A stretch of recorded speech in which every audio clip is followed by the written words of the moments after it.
और पवित्र महीने पर हो रही राजनीति पर मास्टर स्ट्रोक है। देश में पवित्र रमजान महीने की शुरुआत हो गई। इस्लाम में रमजान को पवित्र कहने का सबसे बड़ा कारण है कि इसी महीने में कुरान आसमान से जमीन पर उतारी गई थी, जिसके बाद से मुसलमानों को काफिरों की हत्या करने, बलात्कार करने, लूटने व धर्मांतरण करने का किताबी लाइसेंस मिल गया। इसके बाद इस्लाम के दो सबसे बड़े जिहाद जिस इस्लामिक महीने में अंजाम दिए गए वो रमजान का ही महीना था। 624 ईस्वी में पैगंबर मोहम्मद के नेतृत्व में इस्लाम की पहली और सबसे महत्वपूर्ण जंग रमजान के महीने में ही लड़ी गई थी, जिसको इतिहास में बदर की जंग के रूप में जाना जाता है।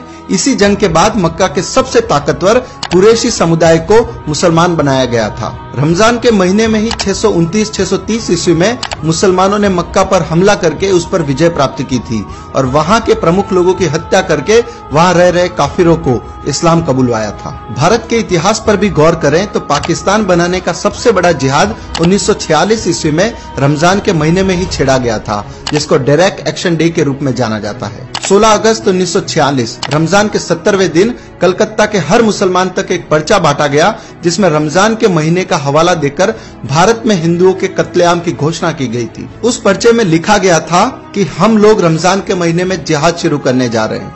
अल्लाह की मर्जी से हम हिंदुस्तान को दुनिया का सबसे बड़ा इस्लामिक मुल्क बनाने में कामयाब होंगे। ए काफिर, तुम्हारी सजा का वक्त आ गया है, अब कत्लेआम होगा।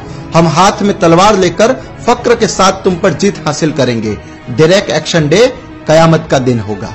आपको जानकर आश्चर्य होगा कि वह पर्चा किसी मौलवी ने नहीं बल्कि कलकत्ता के मेयर सैयद मोहम्मद उस्मान ने छपवाए थे और उस समय के हिंदुस्तानी मुसलमानों के प्रमुख अखबार डॉन के पहले पन्ने पर भी इसी पर्चे का एक विज्ञापन छापा गया था। उसके बाद जो हुआ उसमें अकेले कलकत्ता शहर में पहले 15 मिनट में 300 हिंदू और अगले 72 घंटों में लगभग 6000 हिंदू मार दिए गए। 20,000 से अधिक लोग गंभीर रूप से घायल हुए और लगभग 1 लाख लोगों को अपना सब कुछ छोड़कर भाग जाना पड़ा। रमजान के दौरान हुए उस नरसंहार में हिंदुओं की मौत का सही आंकड़ा सामने नहीं आ पाए, इसलिए हिंदुओं की लाशों को नदी में बहा दिया गया। उस घटना के संबंध में कलकत्ता की एक बस्ती बेलिया घाट में अखाड़ा चलाने वाले जुगल चंद्र घोष ने बताया था कि मैंने बेशुमार लाशें देखी।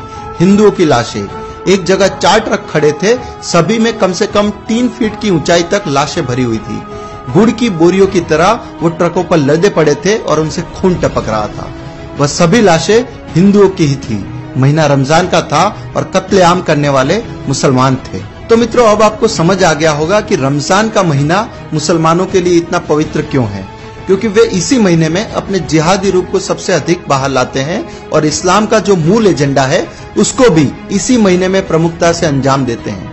लेकिन लोगों को बेवकूफ बनाने के लिए ये लोग रोजा, रूह अफ़ज़ा, इफ्तार, सेवैया, खजूर, ज़कात और इबादत का स्वांग रचते हैं, जिसे आम हिंदू समझ नहीं पाता और वह अपनी ही मौत के महीने को पवित्र महीना कहने की भूल करता है।